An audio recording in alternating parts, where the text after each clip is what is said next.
NASA mechanical engineer Dr. Norman Berggren claims that aliens are gathering in the rings of Saturn.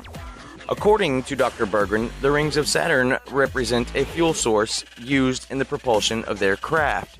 If he is correct, then one could infer from the photographic evidence of the exhaust gases emitted from these craft that they use a combustion-based propulsion system, not unlike our own low-tech chemical rockets. What's the matter? You were expecting anti-gravity, time dilation, or warp drive? I have made the case before that the aliens touring our planet are not nearly as technologically advanced as we give them credit. Because if they were, at the very least, they would have the ability to cloak their presence from us. I guess I will have to add that to my list of reasons why I doubt their extreme technological superiority. Dr. Berggren presented his theory about 20 years ago in his book, The Ringmakers of Saturn. He is on high alert today, however, because apparently the extremely tall black aliens who pilot these ring material-driven craft seem to be organizing an invasion. That's right, they are proliferating. Now that is worrisome. Possibly both confirming and denying the long-held stereotype that black people never suffer from the alien abduction syndrome, one theory suggests that this is a sort of interplanetary affirmative action exchange. Who knows? All jokes aside, this is a myth. Anyone who knows anything about the history of the gray alien phenomena has at least heard of Betty and Barney Hill's interrupted journey. It doesn't take a rocket surgeon to figure out that Barney Hill, one of the first modern alien abduction victims ever recorded, was of African American descent. Reports of these tall black extraterrestrials can be found in relatively high concentration when compared to other xenotypes.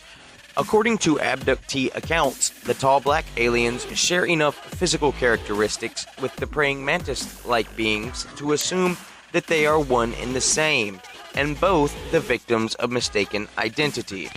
NASA scientist Dr. Norman Berggren is not the only one to describe these tall black aliens. NASA Space Shuttle mission spacecraft operator Clark C. McClellan describes a 9-foot-tall black alien with extremely long arms that he saw emerge from the Apollo capsule right here on Earth at the Kennedy Space Center. He watched this being for 1 minute and 7 seconds and noticed no supplemental breathing apparatus on his spacesuit, nor did he carry any weapons. The creature did not seem to have a voice, yet it successfully communicated through very frantic and nervous hand gestures. I don't have to point out how dramatically fantastic these claims are. Aside from the possibility that these men are individual elements of a brilliantly orchestrated disinformation campaign, not unlike that of the Bluebeam Project designed to conceal the existence of domestic experimental spacecraft, or the WikiLeaks secret space program, it is not in these men's best interest to lie.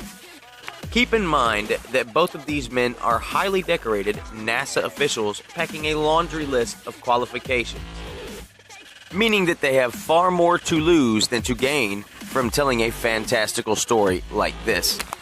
I haven't decided whether or not I believe them just yet. What I do know for sure is that there's no way in hell the government can claim that these guys are crazy. If these men are crazy, then the Department of Defense really needs to step up their standards for the psychological profile testing administered to its potential space program candidates. The fact that they passed all of the federal government's own battery of psychological tests is what lends so much value and credibility to their testimony. That being said, they are not without possible motive. Dr. Berggren did write a book which made his story profitable, but I just cannot see a man of his age, reputation, and financial stability trading in his legacy for a few more meaningless bucks.